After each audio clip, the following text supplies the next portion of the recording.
Welcome to MB special talkies. ఈరోజు మనం మాట్లాడుకోబోతున్నటువంటి movie review వచ్చేసి సలార్. సలార్ గురించి ఈరోజు మనం మాట్లాడుకుందాం. సలార్ మూవీ స్టోరీ ప్లాట్ వచ్చేసి 3 తెగలు ఉంటాయండి, 3 ట్రైబ్స్ కన్సార్ అనే దేశంలో. అయితే కన్సార్ అనే దేశం అని వచ్చేసి before Britishers and after Britishers, before Britishers నుంచి స్టార్ట్ అవుతుంది అండ్ ఆఫ్టర్ బ్రిటిషర్స్ వరకు కంటిన్యూ అవుతుంది. అలాగే కంటిన్యూ అవుతుంది. బ్రిటిషర్స్ స్థాపించిన తర్వాత బ్రిటిషర్స్ ఎప్పుడైతే మన ఇండియాకి వచ్చి ఇవన్నీ ఉంటారో ఆ తర్వాత అక్కడ ఫైట్ చేస్తారు. ఫైట్ చేసిన దాని తర్వాత ఇండిపెండెన్స్ వస్తుంది. అయితే ఇండిపెండెన్స్ వచ్చిన దాని తర్వాత కన్సార్ అనే దేశం ఇండియాలో కలుపుకోవడానికి ఈ 3 తెగలు ఇష్టపడవు. అయితే ఆ తర్వాత వీళ్ళు సపరేట్గా ఒక కంట్రీ లాగా ఏర్పాటు చేసుకుంటారు. కానీ ఇండియాని ఇండైరెక్ట్గా రూల్ చేస్తారనమాట. అది ఎలా రూల్ చేస్తారు అంటే, ఇండియాలో అక్కడ ఉన్నటువంటి నాయకులు ఎవరైతే ఉన్నారో వాళ్ళ తరపున వాళ్ళ నుండి వీళ్ళని ఇండైరెక్ట్గా రూల్ చేయడం అనేది జరుగుతుంది. సో ఆ తర్వాత కన్సార్ అనే దేశంలో ఒక శాసనం చేసుకుంటారు. ఒక రూల్స్ అన్నీ ఒక బుక్లో రాసుకోవడం జరుగుతుంది. ఆ ప్రకారంగా ఆ 3 తెగల్లో ఎవరు కన్సార్ కంట్రీని ఎవరు రూల్ చేస్తారనేది ఆ 3 తెగలు వాళ్ళు నిర్ణయించుకొని అక్కడ ఆ కన్సార్ యొక్క దేశాన్ని రాజుగా ఎవరు పరిపాలిస్తారని అనేది వాళ్ళ మధ్యలో ఉన్నటువంటి అగ్రిమెంట్ అది. సో దానికి నియమాలు అన్నీ ఉంటాయి. సో ఇదండి దేశం. ఆ టైంలో పృథ్వీరాజ్ అండ్ ప్రభాస్ ఇద్దరు బెస్ట్ ఫ్రెండ్స్గా ఉండటం, ఆ తర్వాత ప్రభాస్కి ఆ 3 తెగల్లోంచి ఒక ట్రైబ్ వచ్చేసి ప్రభాస్ గారి మదర్ మీద అటాక్ చేయడం జరుగుతుంది. ఆ తర్వాత పృథ్వీరాజ్ వాళ్ళని కాపాడి అక్కడ నుండి ప్రభాస్ని వాళ్ళ మదర్ని వేరే కంట్రీకి అంటే పంపించడం జరుగుతుంది. ఆ తర్వాత అప్పుడు ప్రభాస్ ఒక మాట ఇస్తాడు, నీకు ఎప్పుడైనా ఏదైనా అవసరం అనిపిస్తే తప్పకుండా నన్ను కలువు, తప్పకుండా నేను ఉంటాను, నేను వస్తాను అని చెప్పేసి ఆయన మాట ఇవ్వడం జరుగుతుంది. సో ఆ తర్వాత కొన్ని ఇయర్స్ దాని తర్వాత కన్సార్ యొక్క కుర్చీ కోసం కొట్టుకోవడం జరుగుతూ ఉంటుంది అనమాట. సో అప్పుడు పృథ్వీరాజ్కి అక్కడ ఒక ప్రాబ్లం అనేది ఏర్పడుతుంది. ఆ తర్వాత అది ప్రభాస్ గారు దాన్ని కలవటం, ఆయన హెల్ప్ తీసుకోవడం, ఆ తర్వాత మొత్తం యాక్షన్ సీన్స్. సో ఆ తర్వాత ఏం జరిగిందని అనేది మొత్తం మూవీ అంతా. సో మూవీ స్టోరీ ప్లాట్ వచ్చేసేదానండి. అండ్ పెర్ఫార్మెన్స్ క్యారెక్టర్స్ దగ్గరకు వచ్చేస్తే పృథ్వీరాజ్ గారు చాలా బాగా చేశారు ఆయన పరిమితిలో.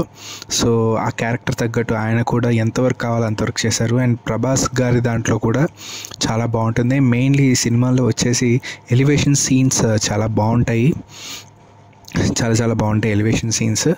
సో ఇంకోటి, ప్రభాస్ గారి సినిమాలో ఛత్రపతి అండ్ బాహుబలి అక్కడ ఉన్నటువంటి బీజిఎమ్స్ కానివ్వండి, భారీ డైలాగ్స్ అట్లాంటివి ఏమీ ఎక్స్పెక్ట్ చేయదు. It's a very simple and మంచిగా ఒక యాక్షన్ ప్యాక్డ్ మూవీ. సో ఆ ఎలివేషన్స్కి చాలామందికి నచ్చేస్తుంది సినిమా కూడా, సో అని చెప్పచ్చు. అండ్ ఈ సినిమాలో విలన్స్ ఏదైతే ఆ కన్సార్ యొక్క కుర్చీ కోసం కొట్టుకునే విలన్స్, అక్కడ ఉన్నటువంటి క్యారెక్టర్స్ ఏవైతే ఉన్నాయో ఆ సినిమాలో టూ మెనీ విలన్స్ ఉండటం వల్ల, చాలామంది రకరకాల క్యారెక్టర్స్ ఉండటం వల్ల కొంచెం మనకి విసుగు అనిపిస్తుంది. అండ్ పేర్లు కూడా కొంచెం మనం కన్ఫ్యూజ్ అవుతూ ఉంటాము. సో నాకెందుకు టూ మెనీ క్యారెక్టర్స్ ఉండటం వల్ల కొంచెం మనకి ఒక ల్యాగ్ లాగా అనిపిస్తూ ఉంటుంది. నెక్స్ట్ ఈ సినిమాలో హీరోయిన్ వచ్చేసి శృతి హాసన్. అసలు ఈ శృతి హాసన్ ఎందుకు ఉన్నారు అనేది నాకు అర్థం కాలేదు. ఎందుకంటే లవ్ స్టోరీ కాదు, ఒక లవ్ సాంగ్ ఉండదు, ఏమీ ఉండదు.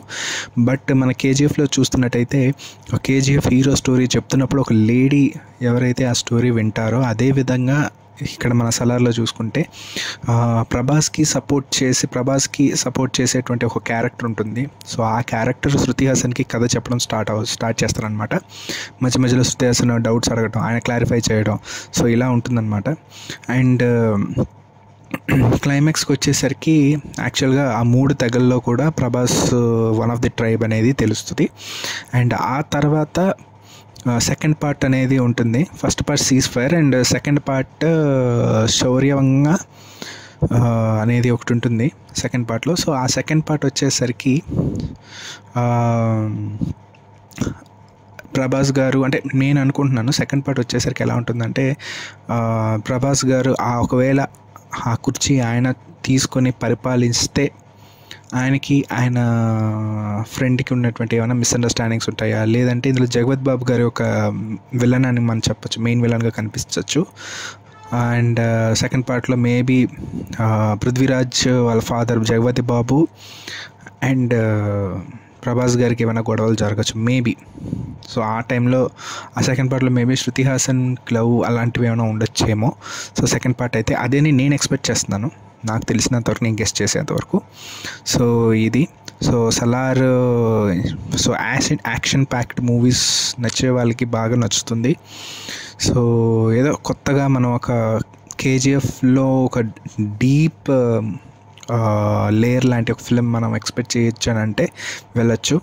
బట్ కేజీఎఫ్లో అంత హైప్ మ్యూజిక్ కానీ అంటే హైప్ బీజిఎమ్స్ కానీ ఎక్స్పెక్ట్ చేయొద్దు. It's a silent and action packed movie అని మనం చెప్పొచ్చు. బాగుంటుంది. సో యాక్షన్ లవర్స్కి చాలా బాగా నచ్చుతుంది. And family elevations and family movies అలాంటివి ఏమి ఉండవు. సో యాక్షన్ ప్యాక్ ఉన్న వాళ్ళకి బాగా నచ్చుతుంది. అండ్ ఒక విధంగా చెప్పాలంటే ప్రభాస్కి ఇది మంచి కటౌట్ మూవీ అని మనం చెప్పొచ్చు. ఎందుకంటే చాలామంది ప్రభాస్ని ఎలా చూడాలి, ఇలా చూడాలి అని చెప్పేసి చాలామందికి ఒక ఎక్స్పెక్టేషన్స్ ఉంటాయి ఫ్యాన్స్లో. సో అలాంటి ఎక్స్పెక్టేషన్స్తో మనం ఈ మూవీ చూడొచ్చు. సో ఈ మూవీలో ఈ మూవీ రివ్యూ, నేనిచ్చే మూవీ రివ్యూ ఎంత అంటే ఇది నా క్రిటిక్, నా పరంగా నేను ఇచ్చే రివ్యూ ఎంత అంటే